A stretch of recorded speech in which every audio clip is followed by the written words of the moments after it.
Rarity does not guarantee recognition. Some gemstones were always scarce, always geologically unusual, always difficult to find, and yet, for decades, no one paid attention. They sat in mineral cabinets, labeled, cataloged, respected, but rarely pursued. Not because they lacked beauty, not because they lacked science, but because they lacked position. In the world of gemstones, hierarchy shapes visibility. If a stone is compared downward, it disappears. If it is categorized narrowly, it remains niche. If it lacks a story, it remains silent. Today, 10 rare gemstones that were never common, only overlooked. And as the market slowly began to look closer, each one forced a quiet reordering of attention. Stay with this to the end, because the stone at number 1 was once counted in single digits and still remained outside mainstream recognition. Sometimes rarity waits, not to be discovered, but to be noticed. Don't forget to press and hold that like button, leave a comment, and hit subscribe before we begin.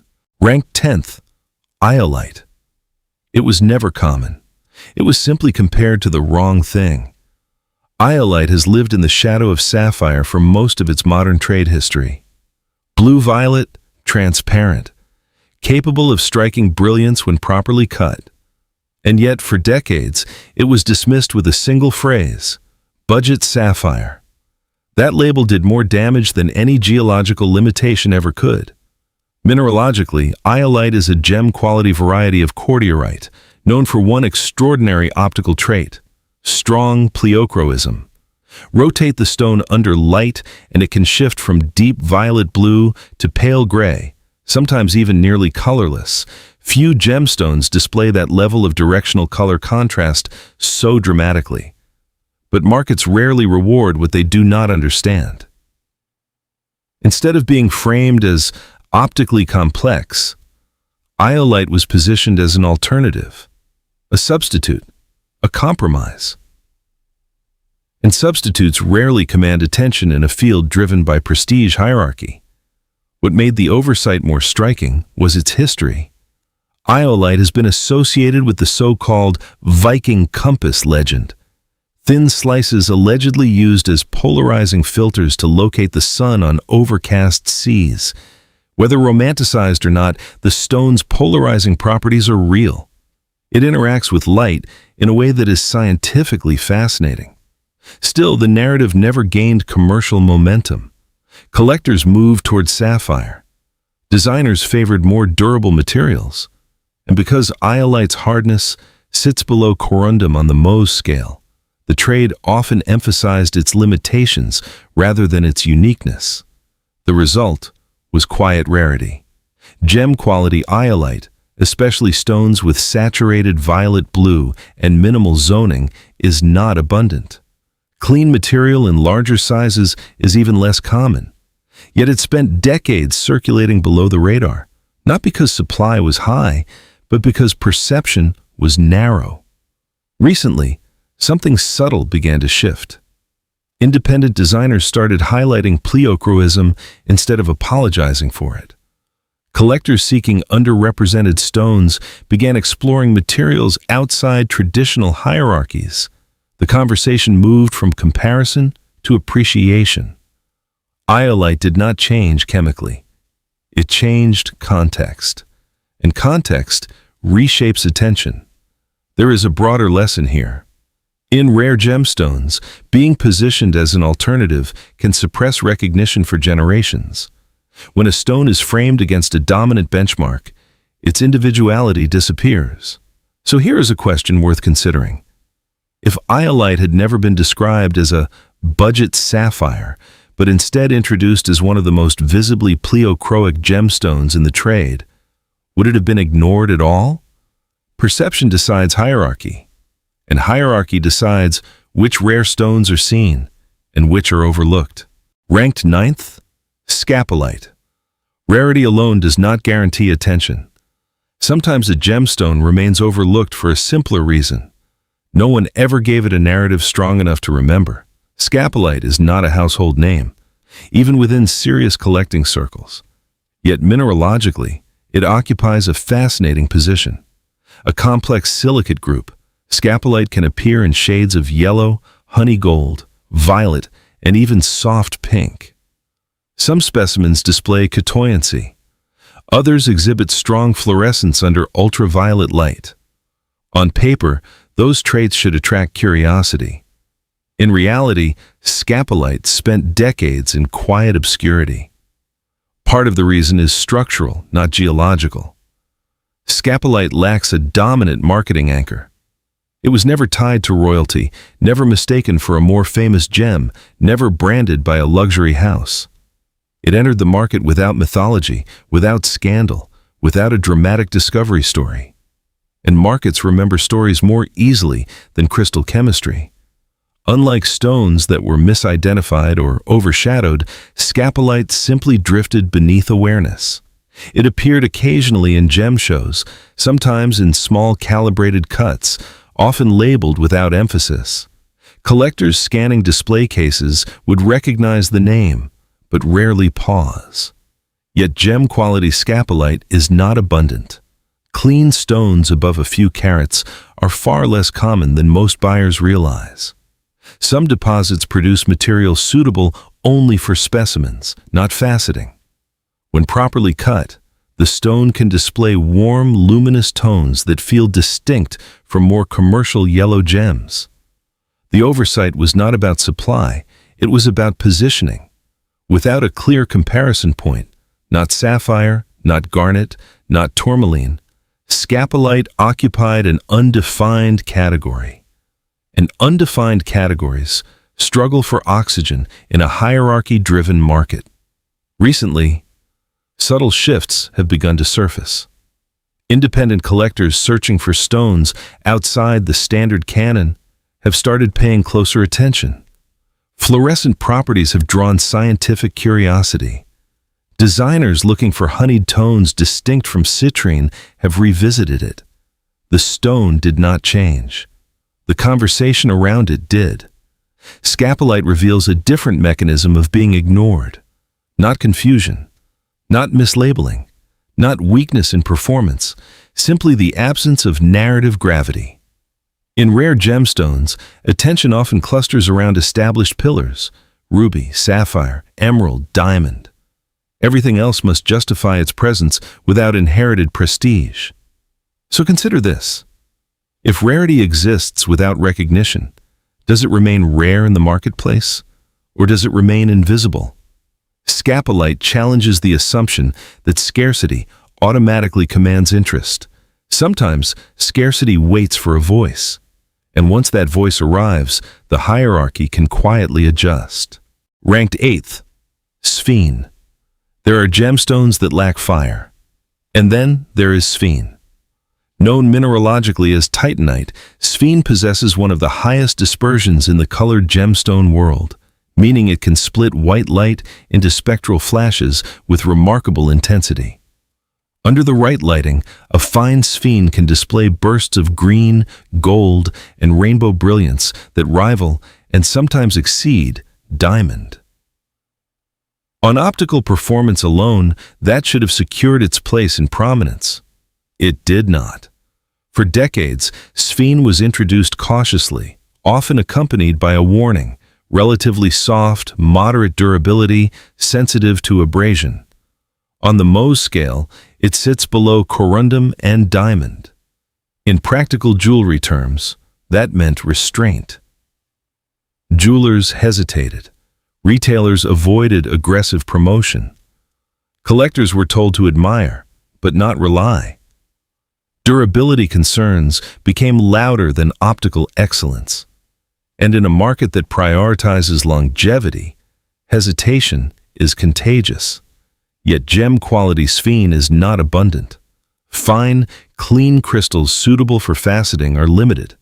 Large stones with strong dispersion and attractive body color are rarer still. Many deposits yield material more suited to mineral collections than to cutting, but instead of being framed as an optical anomaly worth attention, Sphene was quietly categorized as beautiful but fragile. That framing shaped behavior. Collectors gravitated toward stones that promised both brilliance and resilience. Sphene remained a connoisseur's curiosity, admired in showcases, rarely elevated into mainstream design. What changed was not its hardness. What changed was its audience. As more advanced collectors began seeking stones for optical phenomena rather than everyday wear, Sphene found a different context. Its dispersion, once an interesting footnote, became the headline. Under controlled lighting, its flashes could no longer be ignored. The stone had always performed. The market simply prioritized the wrong metric. Sphene reveals how rarity can be muted by caution. When durability becomes the dominant narrative, other attributes fade into the background. And yet, not all gemstones are meant for daily impact. Some are meant for appreciation under light. The question becomes strategic. Should rarity always compete on practicality, or can it command attention purely on performance? Sphene's long period of being overlooked suggests that markets sometimes undervalue what cannot fit neatly into traditional categories. Brilliance was never the problem. Trust was. And once collectors separated performance from expectation, Sphene began to occupy a more deliberate, if still selective, space in serious collections. Ranked 7th, Zircon. Few gemstones have suffered from a single word as much as zircon, not because of what it is, but because of what it is confused with. Zircon is a natural nesosilicate mineral formed deep within the Earth's crust, often dating back billions of years. Some of the oldest mineral grains ever discovered on the planet are zircon crystals. In gem form, high-quality zircon can display remarkable brilliance and strong dispersion, flashes of spectral light that rival more celebrated stones. And yet, for decades, it carried an invisible burden. Cubic zirconia, a synthetic diamond simulant, widely used and mass-produced, became embedded in public vocabulary. The similarity in name blurred distinction in the minds of consumers. Retail counters, online listings, casual conversation. The confusion hardened into assumption. Natural zircon paid the reputational cost. Dealers frequently found themselves explaining what zircon was not before describing what it was. In a prestige-driven market, that defensive posture suppresses momentum. Stones forced to justify their authenticity rarely command instinctive desire. The irony is striking.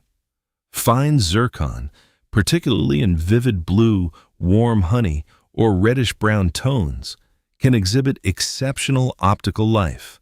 Its double refraction can create a distinctive internal glow. Untreated material from historic deposits, such as Cambodia, carries both beauty and geological depth. But name confusion distorts hierarchy. For years, zircon remained a connoisseur's gem rather than a mainstream aspiration. It was not absent. It was overshadowed linguistically. Buyers seeking brilliance gravitated toward diamond. Those seeking color turned toward sapphire or tourmaline. Zircon occupied a quiet middle ground, rarely promoted aggressively. The shift began not with discovery, but with education. As collectors grew more sophisticated and gemological literacy improved, the distinction between zircon and cubic zirconia became clearer. Auction houses and independent designers started presenting zircon without apology. The stone's age, sometimes older than most continental crust, became part of its identity. Context reshaped perception. Zircon did not become rarer overnight. It became correctly understood. And that correction matters.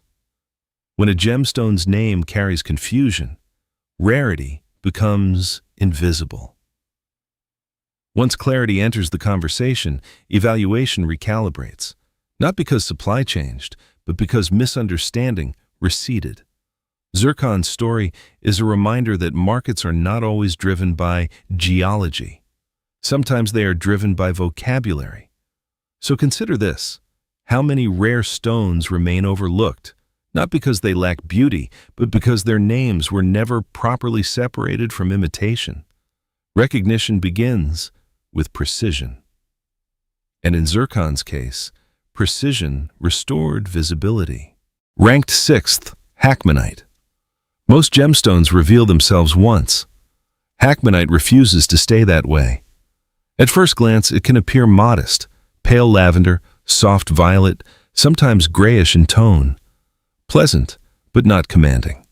In a display case next to saturated sapphires or electric tourmalines, it rarely demands immediate attention. Then, the light changes. Expose Hackmanite to ultraviolet radiation and something remarkable happens. The color deepens, intensifies. In some specimens, it transforms dramatically, shifting from faint to vividly pink or purple. Remove the UV source, and slowly, sometimes gradually, sometimes more quickly, it fades back toward its original hue. This reversible color change is known as tenebrescence. Unlike pleochroism, which depends on viewing angle, or Alexandrite-style color change driven by lighting spectrum, tenebrescence is a memory effect. The crystal structure temporarily alters how it absorbs light. It reacts, it adapts, and then it resets. On paper, that should have made Hackmanite unforgettable. But markets tend to prioritize permanence. Stones that shift temporarily under UV light were long considered novelty curiosities rather than serious additions to collections. Without strong historical branding, without luxury house adoption, Hackmanite remained largely within mineral enthusiast circles. Its rarity was quiet. High-quality Hackmanite with strong tenebrescent response and clean transparency is not abundant. Significant deposits are limited, with notable material coming from regions such as Afghanistan and Greenland. Yet for years, it was treated more as a scientific specimen than as a gemstone with narrative weight. The oversight was subtle. The trade framed it as interesting rather than important. Only recently has perception begun to shift. As collectors increasingly value phenomena, not just color, Hackmanite's reversible transformation has gained new appreciation. Under controlled lighting demonstrations, its reaction becomes more than a trick. It becomes a conversation about crystal defects, atomic behavior, and the way light interacts with matter. The stone never lacked uniqueness. It lacked context. Hackmanite exposes a recurring pattern in rare gemstones. If a property does not align with traditional expectations of durability and stability, it risks being marginalized. Yet uniqueness often lies precisely in those deviations. So consider this: if a gemstone can remember light, even briefly, is that a novelty? Or is it a rare structural story unfolding in real time? Recognition often follows understanding, and Hackmanite waited patiently for the market to look beyond static color and notice the transformation instead. Ranked 5th, Jeremejevite. Some gemstones are ignored because they are confused with something else. Jeremejevite was ignored because almost no one knew what to do with it. First identified in Siberia in the late 19th century, Jeremejevite is an aluminum borate mineral, a species far less common in gem-quality form than beryl or corundum. For decades, it existed primarily as small crystals in mineral collections, admired by specialists but rarely entering the faceted gemstone market. The supply was never abundant. The awareness was.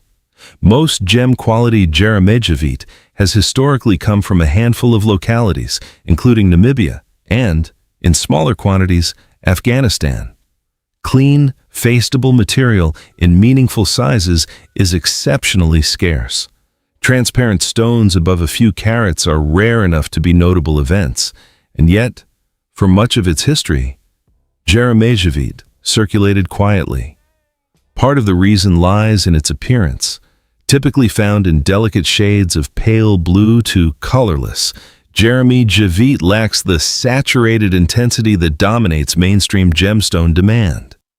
It does not compete visually with sapphire. It does not command immediate comparison with aquamarine. It sits in a subtle chromatic space that requires patience.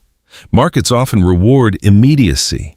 Without strong commercial branding, without royal associations, without a dramatic discovery narrative, Jeremejevite remained a connoisseur's stone.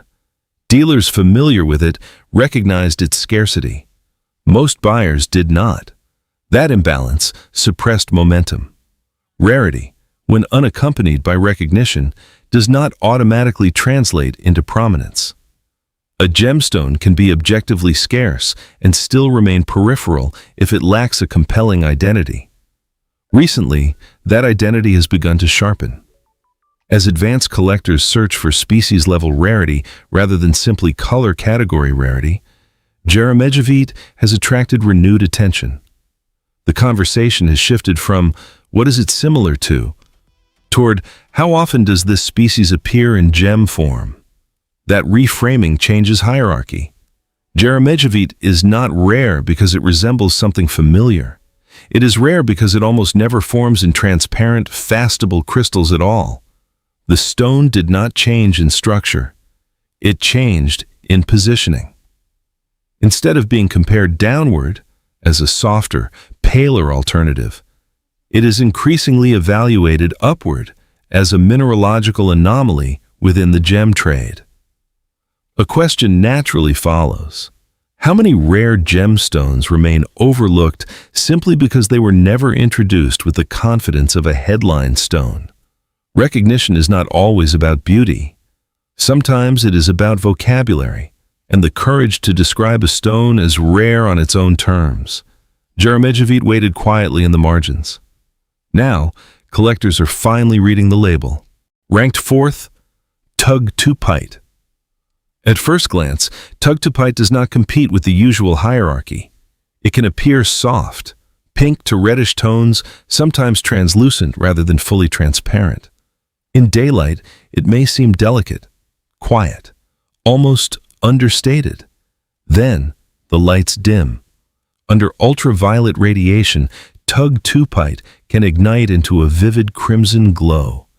In some specimens, the fluorescence is so strong that it appears internally lit. Like Hackmanite, certain pieces also exhibit tenebrescence, deepening in color after UV exposure before gradually returning to their baseline hue. This is not common behavior in gemstones, and yet for decades, Tugtupite remained largely within mineral collections rather than mainstream gem discourse. The reason was partly geological, partly contextual.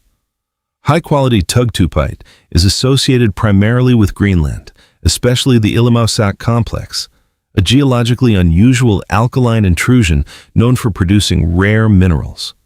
That single region concentration already makes it geographically constrained. Faceable material, however, is extremely limited. Much of the production yields specimen-grade crystals rather than transparent stones suitable for cutting. Scarcity was never the issue. Visibility was. Unlike sapphire or garnet, Tugtupite did not benefit from jewelry tradition. It did not anchor itself to historic crowns or royal narratives. Its strength lay in phenomenon, fluorescence, structural reaction, rarity of occurrence, rather than durability or saturation. And markets often struggle to position phenomenon-driven stones. For years, Tugtupite was described as interesting rather than essential. Collectors who specialized in fluorescent minerals appreciated it deeply. Broader audiences rarely encountered it at all. But as appreciation for reactive gemstones has grown, stones that respond dynamically to light, Tugtupite's identity has sharpened. Demonstrations under UV lighting reveal a dramatic transformation that photographs rarely capture fully. The experience becomes tactile, immediate, memorable. The stone did not become rarer. It became demonstrable. And demonstration changes perception. In rare gemstones, some materials are overlooked not because they lack distinction, but because their distinction requires context. Tugtupite's brilliance is not constant. It is conditional. That conditional nature kept it in niche circles for decades. Now, as collectors increasingly seek uniqueness over familiarity, its reactive character has found new relevance. Consider this. If a gemstone reveals its strongest color only when the environment shifts, does that make it less desirable or more extraordinary? Rarity is not always about permanence.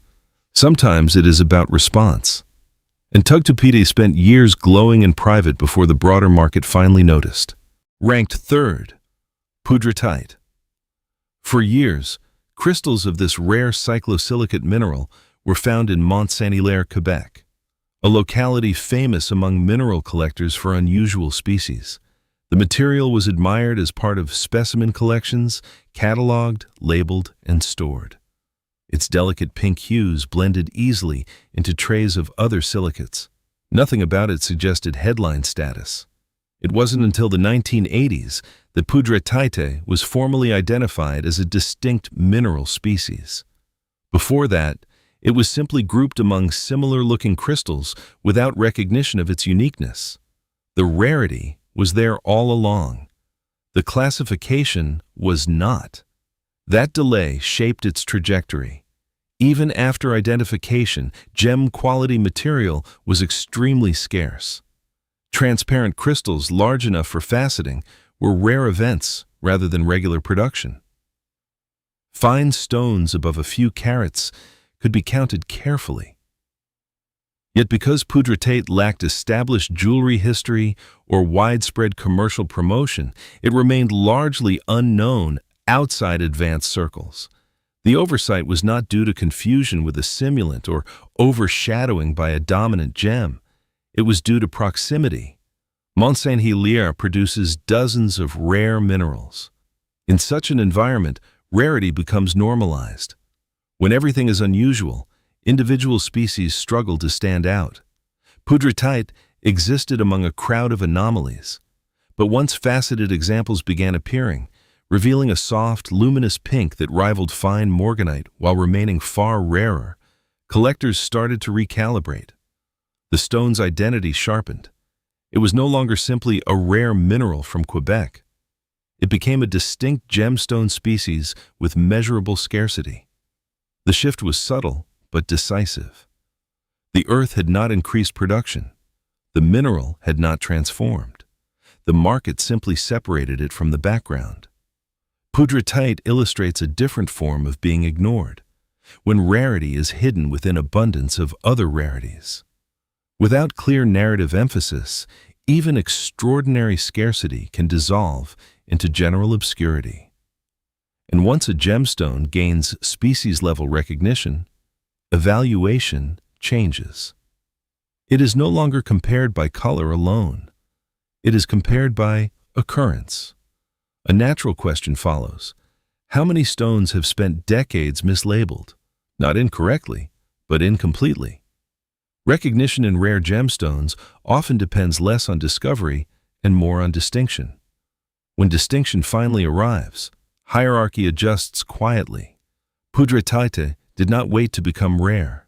It waited to be named. And sometimes, naming is the moment that allows rarity to emerge from the background. Ranked second, Grandidierite. For decades, it lived behind glass, not in jewelry showcases, not in high-profile auctions, but in mineral cabinets, labeled, cataloged, respected, and largely ignored. Grandidierite was never invisible to science. It was invisible to the gem trade. Discovered in Madagascar in the early 20th century, this magnesium-aluminum borosilicate mineral was acknowledged as rare from the beginning. Crystals were scarce, occurrences limited. Yet most material was opaque to translucent, admired as specimens rather than considered for faceting. That single limitation defined its fate, because in the hierarchy of gemstones, transparency changes everything. For years, Grandidierite occupied a technical category, rare mineral species, rather than a commercial one. It existed in literature, not in display windows. Its deep teal and greenish-blue tones were documented but rarely showcased in polished form. Then, transparent material appeared, not in abundance, not in commercial volume, but enough to prove possibility. When cut, Grandidierite revealed a distinctive bluish-green body color, sometimes with subtle pleochroism. The tone was unfamiliar, neither emerald nor tourmaline nor sapphire. It felt independent. That moment reclassified the species. Once faceted examples entered circulation, evaluation changed instantly. Grandidierite was no longer compared as a specimen rarity. It was compared as a gemstone rarity, and that is a much narrower field. The Earth had not produced more of it. The category had shifted. And when category shifts, hierarchy follows. Collectors who once saw it as mineralogical began to see it as structural scarcity. Fastable stones were not just rare, they were exceptionally rare within an already limited species. Grandidierite did not need a marketing campaign. It needed proof. Proof that it could cross the boundary from specimen to gemstone. Once that boundary dissolved, perception adjusted quickly. The question now becomes more interesting. How many mineral species remain underestimated simply because their finest form has not yet been demonstrated? Grandidierite waited decades not to become rare, but to be seen under the right standard. And once that standard changed, so did its position in the hierarchy of rarity. In first place, Painite. There was a time when the number could fit on a single line, not hundreds, not dozens, individual stones. For years after its discovery in Myanmar in the 1950s, Painite existed as an anomaly, a borate mineral containing zirconium, an unusual chemical pairing that almost never produces gem-quality crystals. Early documentation counted only a handful of confirmed specimens worldwide. Faceable material was nearly mythical. But rarity alone did not create its moment. What changed everything was visibility. When the statistic entered public discourse, one of the rarest gemstones on Earth, it compressed perception instantly. The trade did not discover new beauty. Collectors did not suddenly fall in love with a new color. What happened was far more powerful. The world learned how few there were. And once a gemstone's existence can be expressed as a small, repeatable number, hierarchy shifts fast. Painite is not dramatic in hue. Typically reddish-brown to deep orange-red, sometimes with complex internal zoning, it does not command attention through saturation alone. Its power lies elsewhere, in improbability. In the fact that, for decades, gem-quality crystals were so scarce they were considered geological accidents. Then came additional discoveries in Myanmar that increased known quantities, not dramatically, not into commercial abundance, but enough to move Painite from almost unattainable into extremely scarce. And here's where the real shift occurred. Even as supply numbers rose modestly, the identity remained anchored to that earlier statistic. The narrative had solidified. Painite was not just rare, it was statistically extraordinary. It occupied the outer edge of gem probability. Markets respond strongly to edges. When collectors internalize that a gemstone sits at the fringe of geological occurrence, evaluation changes. It is no longer compared by color category. It is compared by existence. The Earth had always formed Painite reluctantly. The market had simply not processed the scale of that reluctance. This is the difference between scarcity and anomaly. Scarcity suggests limited supply. Anomaly suggests something that should barely be here at all. Painite's rise in recognition was not about marketing genius or design trends. It was about mathematics becoming visible. When rarity can be counted, it becomes tangible. So consider this carefully. If a gemstone's global population can be discussed in individual stones rather than deposits, does it belong in the same conversation as mainstream rarity? Painite never needed reinvention. It needed exposure. And once exposure arrived, its position at the summit of overlooked rarity became impossible to ignore. 10 gemstones, not newly discovered, not suddenly fashionable, not redefined by price, simply noticed. Each of these stones was always rare, always geologically unusual, always limited in occurrence. What they lacked was attention.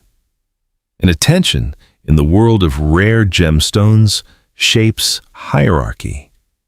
When a stone is compared downward, it disappears.